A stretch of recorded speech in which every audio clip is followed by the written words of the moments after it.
கூட்டத்தோட இருக்கிறத விட தனியா இருக்கிறதா எனக்கு ரொம்ப பிடிக்கும். ஏன் தெரியுங்களா? தனிமை எனக்கு வாழ்க்கையில நான் யாரு, என்னுடைய பலம் என்ன, என்னால வாழ்க்கையில என்ன செய்ய முடியும், என்ன சாதிக்க முடியும் அப்படின்ற நிறைய விஷயங்களை கத்து கொடுத்திருக்கேன். பல பேர் நினைப்பாங்க தனியா இருக்கிறது பலவீனம், கூட்டத்தோட இருக்கிறது தான் பலம்னு சொல்லிட்டு. கிடையாதுங்க.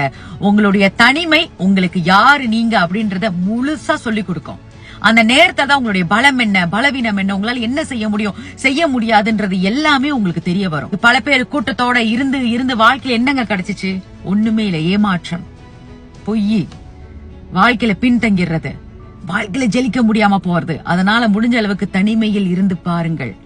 உங்களுடைய பலம் என்னன்னு தெரியும். அந்த சமயத்துல நீங்க வாழ்க்கையில என்ன செய்யணும்னு நினைக்கிறீங்களோ கரெக்டா செய்யுங்க, வெற்றி நிச்சயம். அதனால என்னைக்குமே தனிமையை கண்டு அஞ்சாதீர்கள். தனிமைதான் ஒரு மனிதனின் உண்மையான பலம்.